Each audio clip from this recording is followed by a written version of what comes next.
Relaksasi ini diberikan kepada Anda yang punya utang. Yang punya utang nggak bisa bayar.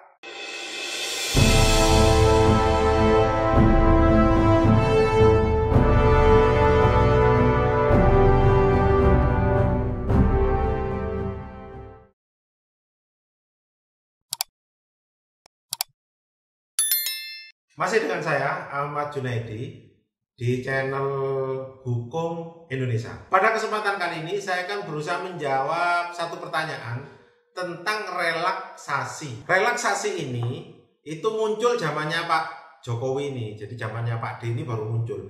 Kalau dulu namanya restrukturisasi kredit. Tetapi terkait dengan COVID ini, ada muncul satu namanya istilah namanya relaksasi. Relaksasi ini diberikan kepada Anda yang punya utang. Yang punya utang nggak bisa bayar, kemudian diberikan stimulus oleh negara berupa relaksasi kredit. Jadi namanya relaksasi itu lebih rileks gitu loh pembayarannya, maksudnya seperti itu. Relaksasi ini atau mungkin lebih gampang ya, itu bahasa hukumnya itu restrukturisasi kredit. Itu diberikan biasanya macam-macam. Ada yang berbentuk perpanjangan tenor. Ada yang berbentuk penangguhan bunga, ada yang berbentuk pengurangan bunga, ada yang berbentuk libur bayar. Jadi macam-macam. Dasar hukum relaksasi itu prosesnya begini. Ketika pandemi coro ini dinyatakan sebagai bencana nasional atau force majeure, maka ditindaklanjuti oleh peraturan OJK yang menyatakan bahwa bagi pelaku UMKM atau yang punya utang itu diberikan restrukturisasi kredit. Nah itu diatur di POJK, tidak salah nomor 11 tahun 2020. Kemudian diatur lagi, diperpanjang lagi di POJK nomor 48. Di mana dalam aturan tersebut disebutkan bahwa pelaku UMKM, pelaku bisnis yang punya utang itu bisa diberikan restrukturisasi kredit hingga sampai dengan 31 Maret 2022. Itu teman-teman sekalian. Nah sekarang bicara tentang prosesnya, karena ada beberapa bank yang itu yang nakal. Kalau dalam dunia pinjol tidak diberikan, tidak ada yang namanya restrukturisasi kredit. Itu dalam dunia pinjol itu tidak ada relaksasi atau restrukturisasi kredit dalam masa pandemi ini, tidak ada.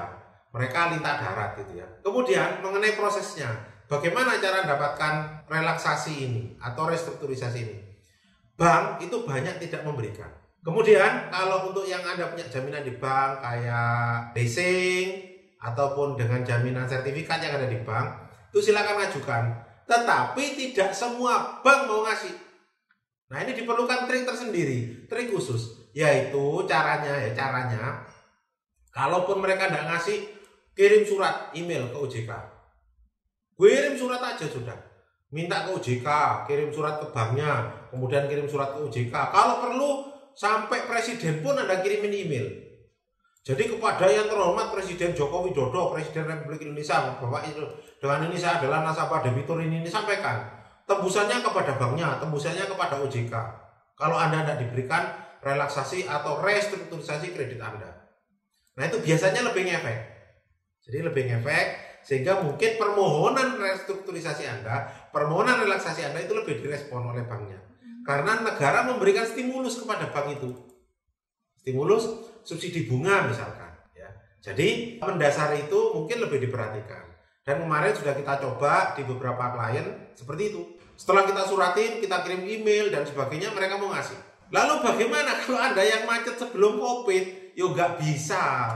Berarti Anda macetnya tidak karena COVID. Anda macetnya sebelum COVID pun sudah macet. Jadi COVID-nya jangan dijadikan alasan. Hanya bisnis Anda karena COVID menjadi lebih terpuruk. Itu aja. Paham ya?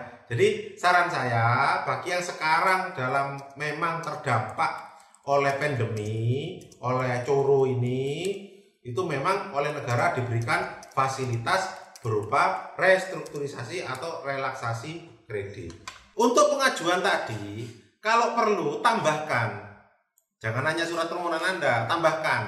Yang pertama kayak permohonan kreditnya. Jadi tambahkan, contoh bisnis saya jual oleh-oleh, di mana selama masa pandemi tempat wisata tidak boleh buka. Kasih fotonya. Kalau perlu kasih surat keterangan dari desa yang menyatakan bahwa bisnis Anda jualan oleh-oleh, di mana selama masa pandemi Coro ini tutup total. Minta surat ke Pak Lurah. Kalau perlu kuatkan RT. Jadi data Anda semakin lengkap untuk proses pengajuan tersebut. Kalau memang Anda membutuhkan kita, hubungi cabang kantor hukum Nenggala Alugoro yang sudah tersebar di Indonesia. Atau kepada admin saya, nanti akan diarahkan, kemudian akan dilihat proses perkaranya seperti apa. Semoga video ini bermanfaat untuk teman-teman yang sekarang dalam proses kesulitan terkait dengan dampak Corona.